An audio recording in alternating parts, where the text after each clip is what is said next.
नमस्कार, मैं हूं रवि शर्मा। भारत के अर्जुन ने पाकिस्तान की कमर तोड़कर रख दी। हम बात कर रहे हैं बीएसएफ के ऑपरेशन अर्जुन की, जिसने गुपचुप तरीके से पाकिस्तानी रेंजर्स को भारत के सामने गिड़गिड़ाने पर मजबूर कर दिया। क्या था ऑपरेशन अर्जुन और क्यों चलाया गया यह ऑपरेशन, अगले 1 घंटे हम आपको यही दिखाने वाले हैं। यकीन मानिए, बीएसएफ के पराक्रम की दास्तान सुनकर आपका सीना गर्व से चौड़ा हो जाएगा।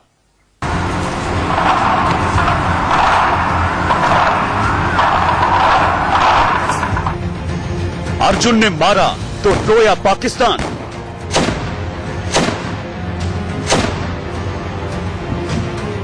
सख्ते में है पाकिस्तान की पूरी फौज।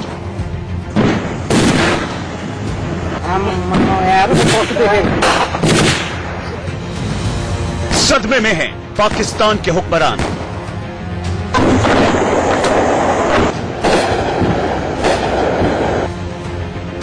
बीएसएफ के आगे सरेंडर हुआ पाक।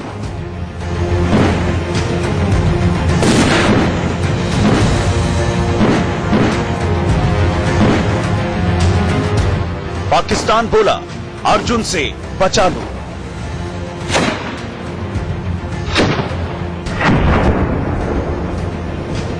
भारत के पूर्वी और उत्तर पूर्वी सरहद पर तैनात पाकिस्तानी रेंजर्स बेहद खौफ में हैं और इस खौफ की वजह है बीएसएफ का ऑपरेशन अर्जुन।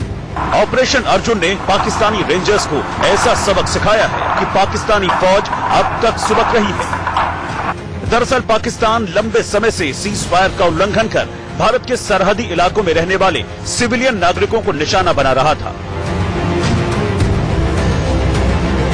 हम इस समय आरएसपुरा अंतर्राष्ट्रीय सीमा के एक बॉर्डर के गांव में हैं। ये आखिरी गांव है। इसके सिर्फ चंद मीटर दूरी पर अंतर्राष्ट्रीय सीमा शुरू होती है। उसके बाद पाकिस्तान, वहीं से पाकिस्तान ने गोलाबारी शुरू की। जिस तरफ भी हम गए हैं, इसी तरह के निशान घर की दीवारों पे, घरों में देखे जा सकते हैं।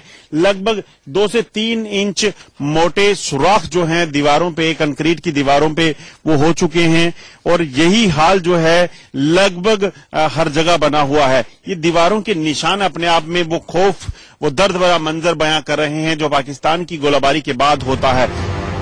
इसी का जवाब देने के लिए बीएसएफ ने ऑपरेशन अर्जुन लॉन्च किया और अर्जुन ने ऐसे तीर चलाए कि पाकिस्तानी रेंजर्स को छठी का दूध याद आ गया। देखिए, ऑपरेशन अर्जुन के तहत कुछ इसी अंदाज में पाकिस्तानी फौज से जुड़ी कुछ इमारतों को बीएसएफ ने उड़ाया है।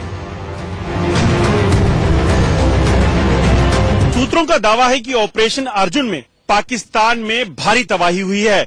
बॉर्डर के इलाके में बनी कई रिहायशी इमारतों को बीएसएफ ने फायरिंग से तबाह कर दिया है, जिसके बाद पाकिस्तान के डीजी ने बीएसएफ के डीजी के शर्मा से हफ्ते में 2 बार फोन पे बात कर फायरिंग को रोकने की गुहार लगाई। जी हां, पाकिस्तानी रेंजर्स के डीजी का बॉर्डर सिक्योरिटी फोर्स के डीजी के सामने फोन पर गिड़गिड़ाना साफ करता है कि पाकिस्तान को फायरिंग में भारी नुकसान पहुंचा है। ऑपरेशन अर्जुन से पाकिस्तान किस कदर घबरा गया था, इसका अंदाजा इसी बात से लग सकता है कि पाकिस्तानी रेंजर्स के डीजी ने महज 4 दिन में 2 बार बीएसएफ के डीजी को फोन कर गुहार लगाई। पाकिस्तानी फौज के मेजर जनरल असगर नवीद ने बीएसएफ के डीजी के शर्मा को 2 बार फोन कर फायरिंग बंद करने को कहा। पाकिस्तान की तरफ से पहला फोन 22 सितंबर को और दूसरा फोन 25 सितंबर को किया गया। बीएसएफ के पास पुख्ता जानकारियां थे कि अब अंतर्राष्ट्रीय सीमा से घुसपैठ की कोशिश हो सकती है, क्योंकि सीमा के दूसरी तरफ लगातार आतंकी पाकिस्तानी रेंजर्स के साथ बने हुए थे। मगर इसी दौरान पाकिस्तानी रेंजर्स में से स्नाइपिंग करके बीएसएफ के एक जवान को निशाना बनाया गया, जिसके बाद बीएसएफ ने भी जवाबी कार्रवाई की। आपको बताऊं, बीएसएफ लगातार अंतर्राष्ट्रीय सीमा पर नजर बनाए रखती है और हर घुसपैठ और सीजफायर वायलेशन का मुंहतोड़ जवाब देती है। मगर जब इस बार फायरिंग हुई तो बीएसएफ ने ठान लिया कि ऐसा जवाब दिया जाएगा जिसमें पाकिस्तान अगली बार ऐसी कोशिश ना करे। और अर्निया के इसी इलाके में इन्हीं बीएसएफ के जवानों ने मुंहतोड़ जवाब दिया और कई पाकिस्तानी रेंजर उसमें मारे गए। जानकारी के मुताबिक लगभग 7 से 8 पाकिस्तानी रेंजर जो है इस फायरिंग में मारे गए। लगभग 12 सिविलियंस को भी इस फायरिंग में जान गंवानी पड़ी जो पाकिस्तानी रेंजर्स के साथ बने हुए थे। साफ है कि बीएसएफ की कार्रवाई से पाकिस्तानी फौज इस कदर घबरा गई है कि उसने घुटने टेक दिए हैं। इसकी सबसे बड़ी वजह यह रही कि ऑपरेशन अर्जुन में पाकिस्तान को खास तरीके से नुकसान पहुंचाया गया। अब जानिए कि पाकिस्तानी फौज में ऐसी बौखलाहट क्यों फैली।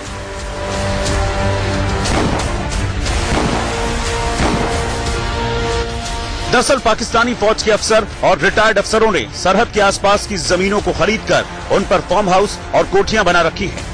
पाकिस्तानी फौजी अफसरों की ये कोठियां और फार्म हाउस पाकिस्तान में बैठे आतंकियों की घुसपैठ में मदद करते हैं। ऑपरेशन अर्जुन के तहत इन्हीं फार्म हाउस और कोठियों पर बमबारी कर इन्हें तबाह कर दिया गया।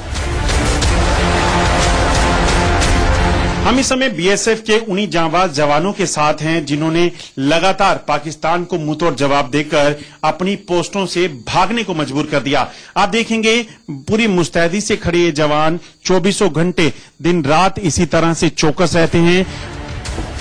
जाहिर है बमबारी में जब ये इमारतें तबाह होने लगी तो पाक फौज पर भारतीय बमबारी रुकवाने का दबाव बना और पाकिस्तानी रेंजर्स के डीजी को बार बार फायरिंग रोकने के लिए भारत को फोन करने पड़े।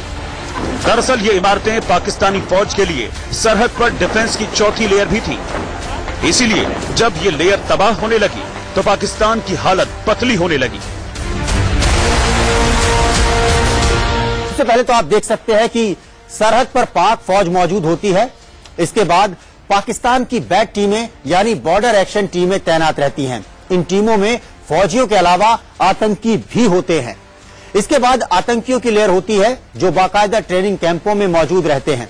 और सबसे आखिर में आते हैं रिटायर्ड और सर्विंग पाक फौज के उन अफसरों के फार्म हाउस और कोठियां जो आतंकियों को मदद देने का काम करती हैं। आप देख सकते हैं यहां पर भी बने हुए हैं। भारत के ऑपरेशन अर्जुन में इन्हीं ठिकानों को टारगेट किया गया और तबाह किया गया, जिसके बाद से पाकिस्तानी फौज में खलबली मची हुई है। इन कोठियों में रह रहे मौजूदा और पूर्व सैन्य अफसर आतंकियों को ठहरने की सुविधा मुहैया कराते थे।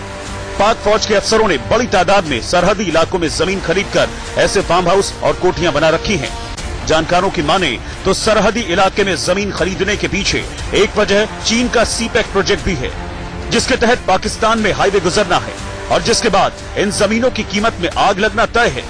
यानी कुल मिलाकर पाक फौज के अफसरों के लिए सरहद पर बनी ये इमारतें बेहद महत्वपूर्ण थी।